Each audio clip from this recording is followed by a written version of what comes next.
आणि आता मोठी बातमी आहे रिलायन्स जिओ युजर्ससाठीची भारतातली मोठी टेलिकॉम सर्व्हिस देणाऱ्या रिलायन्स जिओमध्ये तांत्रिक समस्या उद्भवलेली आहे। रिलायन्स जिओचं नेटवर्क गेल्या अर्ध्या तासापासून डाऊन आहे।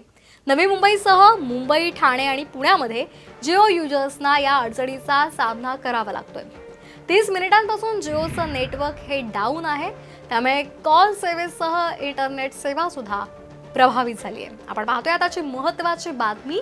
जर आपण जिओ युजर्स असाल तर आपल्यासाठी ही महत्त्वाची बातमी आहे।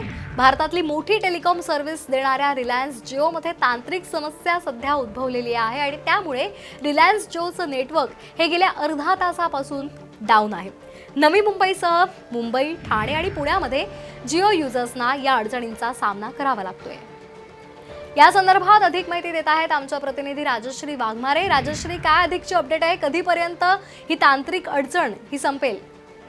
खरं तर गेल्या अर्ध्या तासापासून ही जिओची लाईन आहे ती पूर्णपणे गेलेली आहे। इंटरनेट सेवा देखील बंद आहे, त्याचबरोबर फोन लाईन सुद्धा बंद आहे। आपण ज्यावेळेस एखाद्या व्यक्तीला फोन करतो त्यावेळेस आपल्याला फक्त नोटिफिकेशन येते की या संबंधित व्यक्तीने तुम्हाला फोन केलेला आहे। त्यामुळे ही इंटरनेट सेवा असेल किंवा कॉलिंग सेवा, या दोन्ही सेवा सध्या बंद आहेत गेल्या अर्ध्या तासापासून।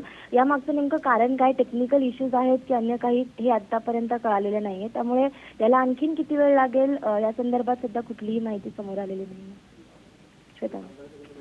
अगदी धन्यवाद राजश्री, आपण दिलेल्या माहितीबद्दल। तर आपण पाहतोय सध्या रिलायन्सचं जिओ नेटवर्क हे गेल्या अर्ध्या तासापासून डाऊन आहे आणि त्यामुळे नवी मुंबई आणि त्याचबरोबर पुण्यातल्या युजर्सना, ठाण्यातल्या युजर्सना याचा फटका बसलाय।